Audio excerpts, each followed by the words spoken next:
Following is an interview with the president of Russia, Vladimir Putin, shot February 6, 2024 at about 7 p.m. in the building behind us, which is, of course, the Kremlin.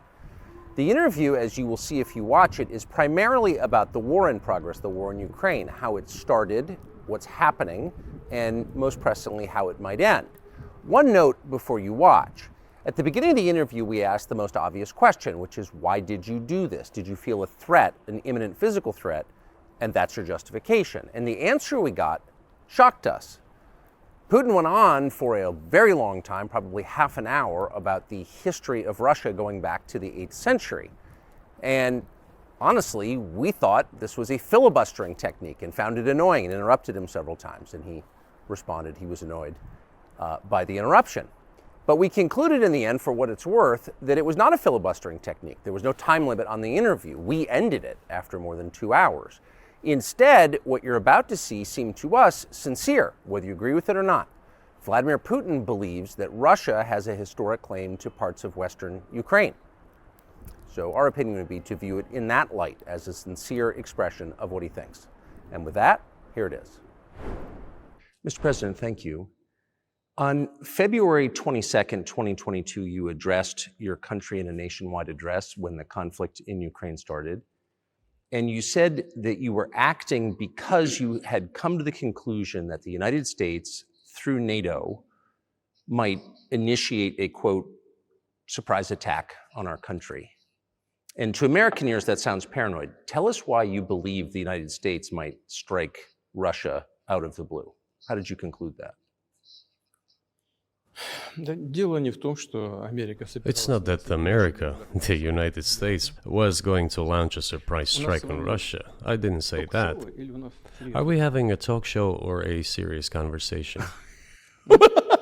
Here's the quote.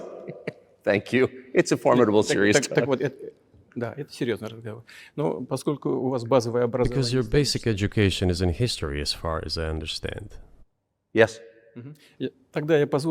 So if you don't mind, I will take only 30 seconds or 1 minute to give you a short reference to history for giving you a little historical background. Please. Let's look where our relationship with Ukraine started from. Where did Ukraine come from?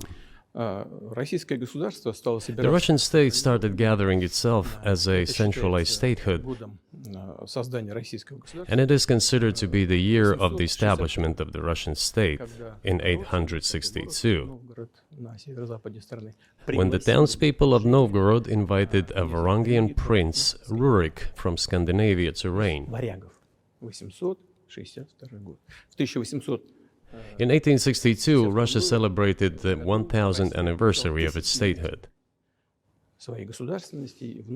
And in Novgorod, there is a memorial dedicated to the 1000th anniversary of the country.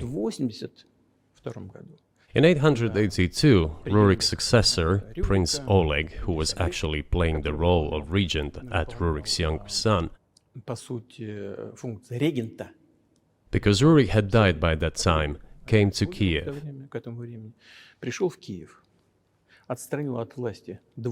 He ousted two brothers who apparently had once been members of Rurik's squad.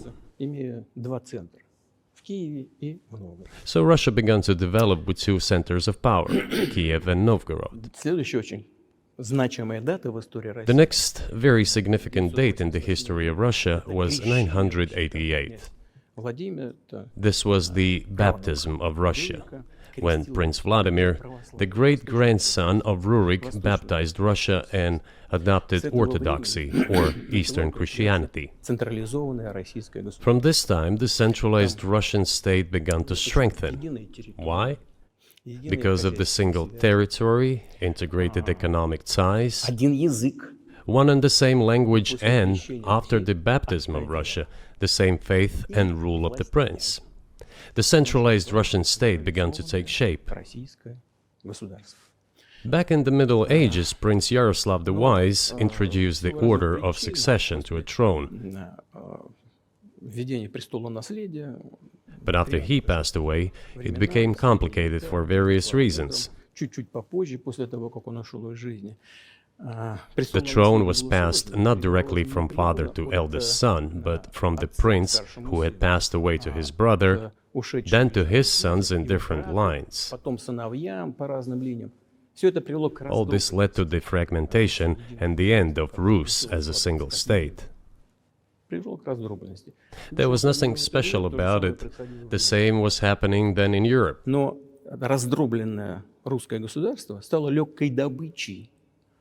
But the fragmented Russian state became an easy prey to the empire created earlier by Genghis Khan. His successors, namely Batu Khan, came to Rus, plundered and ruined nearly all the cities.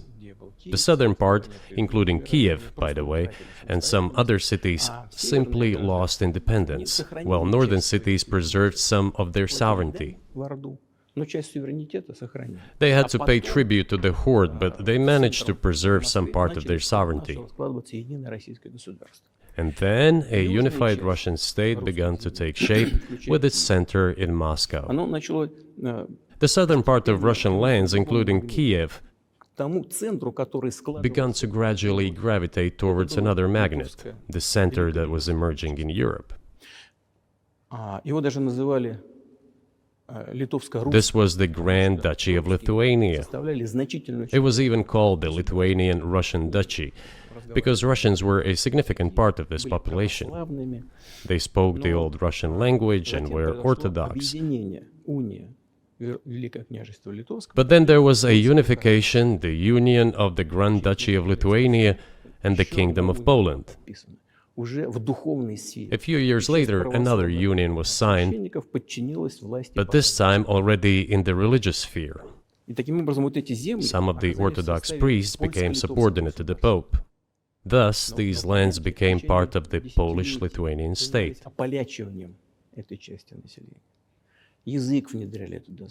During decades, the Poles were engaged in Polonization of this part of the population.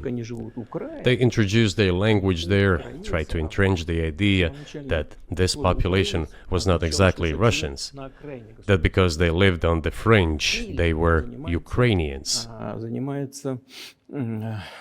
Originally, the word Ukrainian meant that a person was living on the outskirts of the state, along the fringes, or was engaged in a border patrol service. It didn't mean any particular ethnic group. So the Poles were trying to, in every possible way, to colonize this part of the Russian lands, and actually treated it rather harshly, not to say cruelly. All that led to the fact that this part of the Russian lands began to struggle for their rights. They wrote letters to Warsaw demanding that their rights be observed and people be commissioned here, including to Kiev. I beg your pardon, can you tell us what period? I'm losing track of where in history we are. The Polish oppression of Ukraine. It was in the 13th century.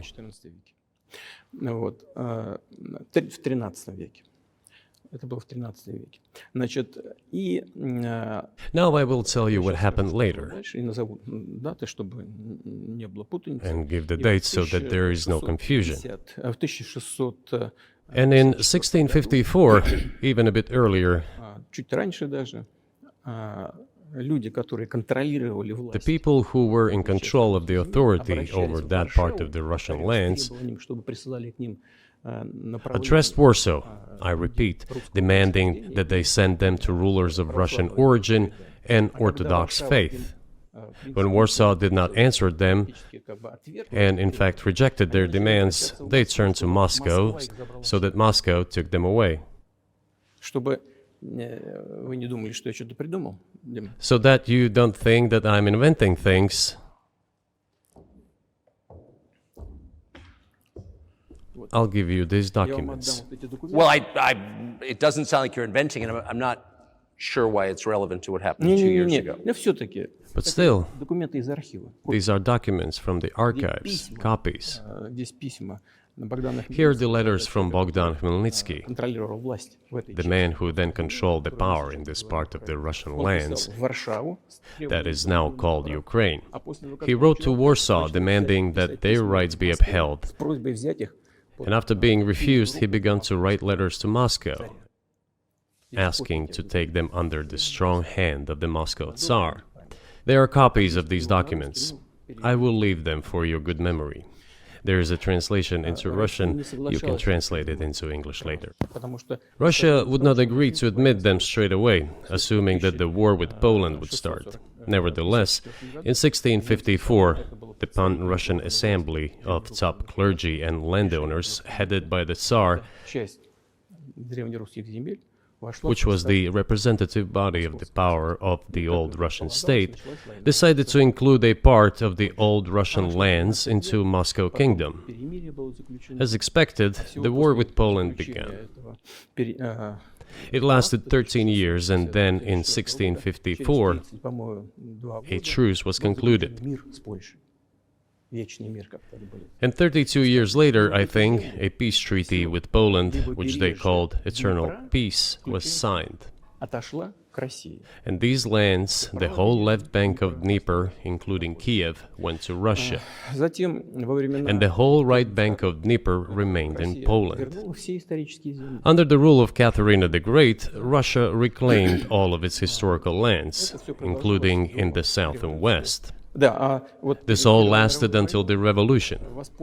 Before World War I, Austrian General Staff relied on the ideas of Ukrainianization and started actively promoting the ideas of Ukraine and the Ukrainianization.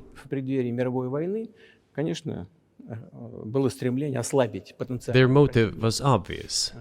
Just before World War I, they wanted to weaken the potential enemy and secure themselves favorable conditions in the border area. So the idea which had emerged in Poland that people residing in that territory were allegedly not really Russians, but rather belonged to a special ethnic group, Ukrainians, started being propagated by the Austrian General Staff. As far back as the 19th century, theorists calling for Ukrainian independence appeared. All those, however, claimed that Ukraine should have a very good relationship with Russia. They insisted on that. After the 1917 revolution, the Bolsheviks sought to restore the statehood, and the civil war began, including the hostilities with Poland. In 1921, peace with Poland was proclaimed, and under that treaty, the right bank of Dnieper River once again was given back to Poland. In 1939, after Poland cooperated with Hitler, it did collaborate with Hitler, you know? Hitler offered Poland peace and a treaty of friendship, an alliance demanding in return that Poland give back to Germany the so-called Danzig corridor, which connected the bulk of Germany with East Prussia and Königsberg.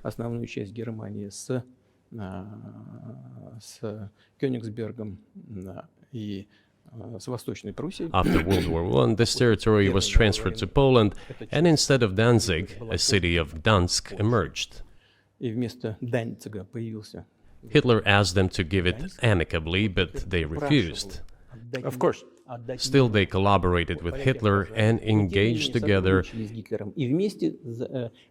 in the partitioning of Czechoslovakia. But may I ask you, you're making the case that Ukraine, certainly parts of Ukraine, Eastern Ukraine, is in effect Russia has been for hundreds of years. Why wouldn't you just take it when you became president 24 years ago? You have nuclear weapons, they don't. If it's actually your land, why did you wait so long? I'll tell you. I'm coming to that. This briefing is coming to an end. It might be boring, but it explains many things. I just don't know how it's relevant. Good. Good. I'm so gratified that you appreciate that. Thank you.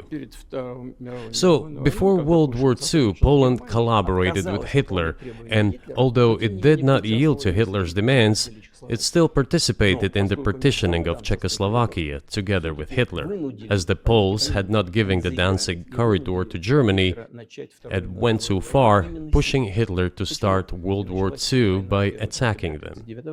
Why was it Poland against whom the war started on 1st September 1939? Poland turned out to be uncompromising, and Hitler had nothing to do but start implementing his plans with Poland. By the way, the USSR, I have read some archive documents, behaved very honestly. It asked Poland's permission to transit its troops through the Polish territory to help Czechoslovakia. But the then Polish foreign minister said that if the Soviet planes flew over Poland, they would be downed over the territory of Poland.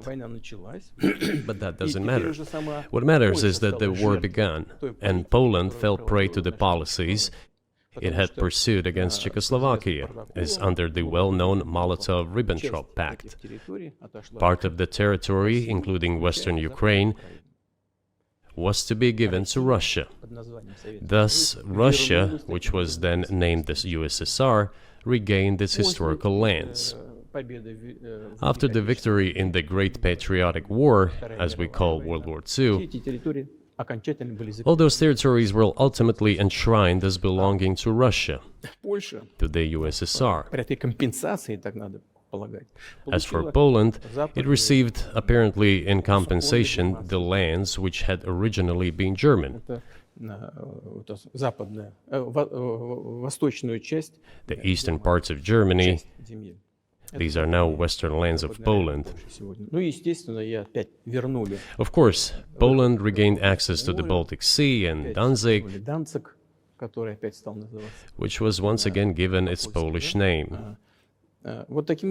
So this was how this situation developed. In 1922, when the USSR was being established, the Bolsheviks started building the USSR and established the Soviet Ukraine, which had never existed before. Right.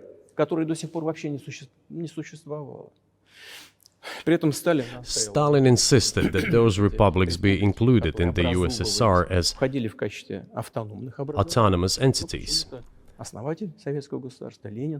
For some inexplicable reason, Lenin, the founder of the Soviet state, insisted that they be entitled to withdraw from the USSR.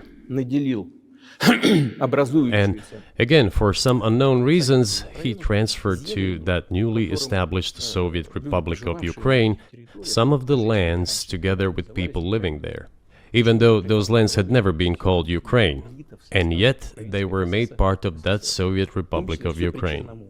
Those lands included the Black Sea region, which was received under Catherine the Great, and which had no historical connection with Ukraine whatsoever. Even if we go as far back as 1654, when these lands returned to Russian Empire, that territory was the size of 3 to 4 regions of modern Ukraine, with no Black Sea region. That was completely out of the question. In 1654.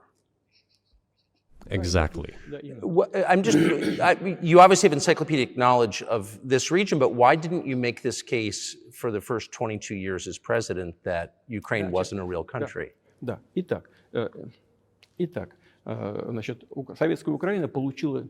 The Soviet Union was given a great deal of territory that had never belonged to it, including the Black Sea region.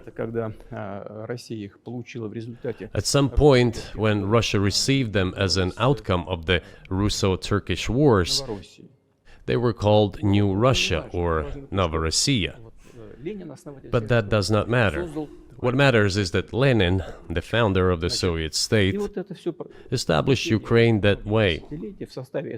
For decades, the Ukrainian Soviet Republic developed as part of the USSR.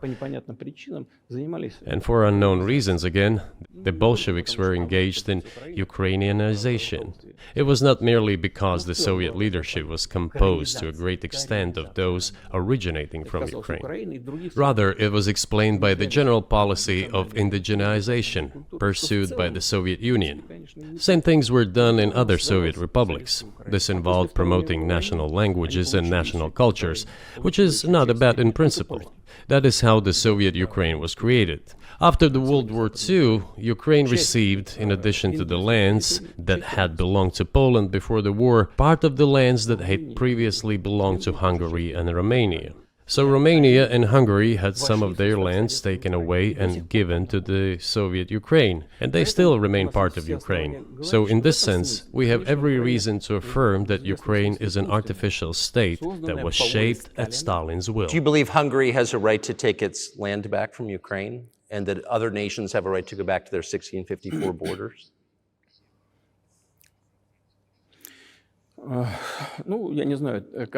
I'm not sure whether they should go back to the 1654 borders.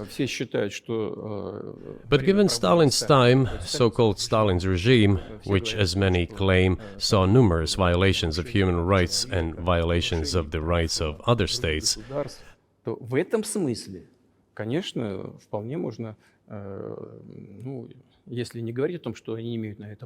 one may say that they could claim back those lands of theirs while having no right to do that. It is at least understandable. Have you told Viktor Orban that he can have part of Ukraine?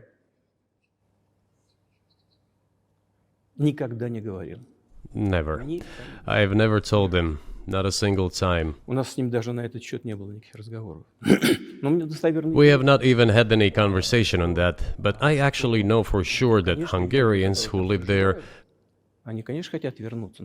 wanted to get back to their historical land. Moreover, I would like to share a very interesting story with you. I digress, it's a personal one. Somewhere in the early 80s, I went on a road trip in a car from then Leningrad across the Soviet Union through Kiev. Made a stop in Kiev and then went to western Ukraine. I went to the town of Beregovoye, and all the names of towns and villages there were in Russian and in the language I did not understand, in Hungarian.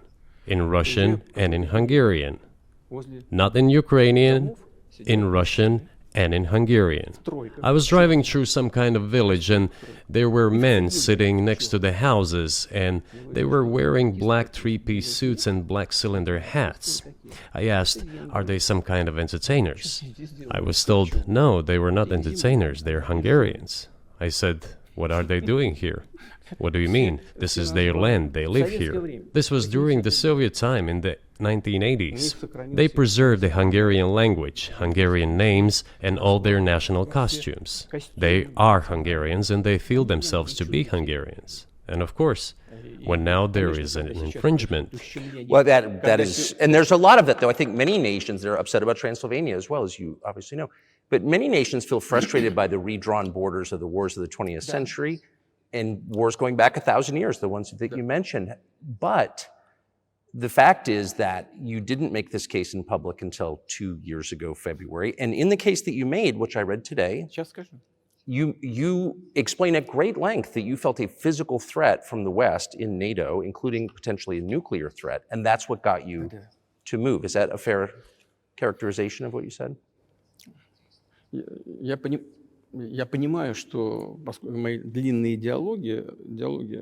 I understand that my long speeches probably fall outside of the genre of the interview.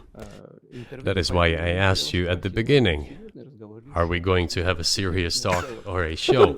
You said a serious talk, so bear with me, please. We're coming to the point where the Soviet Ukraine was established. Then, in 1991, the Soviet Union collapsed, and everything that Russia had generously bestowed on Ukraine was dragged away by the latter. I'm coming to a very important point of today's agenda. Thank you. After all, the collapse of the Soviet Union was effectively initiated by the Russian leadership. I do not understand what the Russian leadership was guided by at the time, but I suspect there were several reasons to think everything would be fine.